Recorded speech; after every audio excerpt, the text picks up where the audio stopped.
Lumabas sa isang pag-aaral sa Amerika na bumaba na raw ang bilang ng mga ipinapadalang text message kada araw. Ganito rin daw ang sitwasyon sa Pilipinas na tinagurian pa naman ding texting capital of the world, ha? Bakit kaya? Yan ang tinutukan ni Julius Segovia.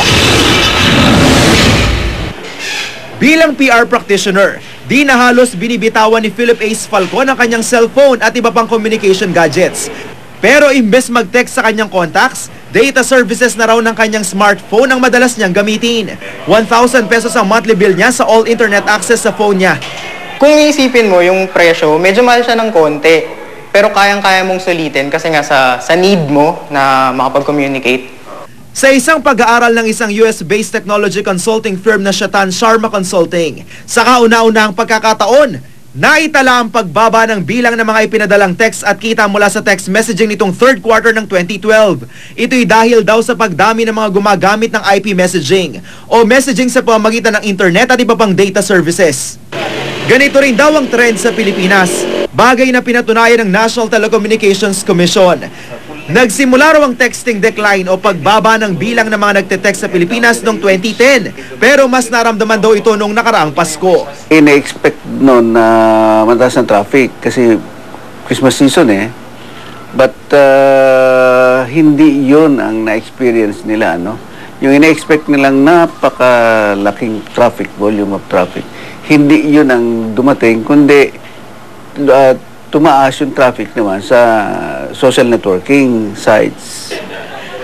Sa datos ng NTC, ang dating 2 billion text messages na naipapadala kada araw, nabawasan na raw ng halos 500 milyon. Kung tutusin, mas mura sa halagang 200 pesos ang buwan ng unlimited text at call sa mga cellphone, kumpara sa halos 1,000 pisong monthly only data services sa smartphones. Pero mas makakatipid pa rin daw sa all internet access. Halimbawa, ang 5 piso sa text, 5 messages lang. Pero sa data services, ang 5 piso, katumbas na ng 30 minutong net surfing. Pagka ikaw ay nagpapadala lang, ang intention mo lang magpadala na napaka-kukunting mga information, mura yung text. Pero pagka ikaw nagpapadala na napakaraming information at mayroon pang video, mura yung data services na. Ayon sa isang IT expert, sino ba naman daw ang hindi mahuhumaling sa data services ng mga cellphone ngayon? Gamit lang ang application na WhatsApp. Para ka na ring nagte-text. Ang app naman na Viber, libre ang tawag kahit pa nasa abroad. Pwede pang malibre sa gastos pag in-off ang data services kung nasa Wi-Fi area. Pag pumunta ako sa isang lugar na may Wi-Fi, libre yun, no? So libre yun. So I can do all the things that I just mentioned free, no? Because I'm in a Wi-Fi zone. So that's another attraction, no?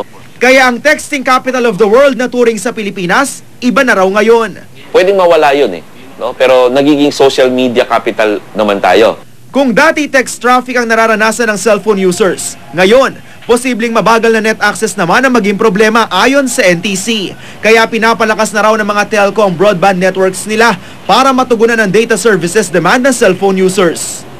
Julius Segovia, nakatutok 24 oras. Si Mel Tiangco, ang inyong kapuso.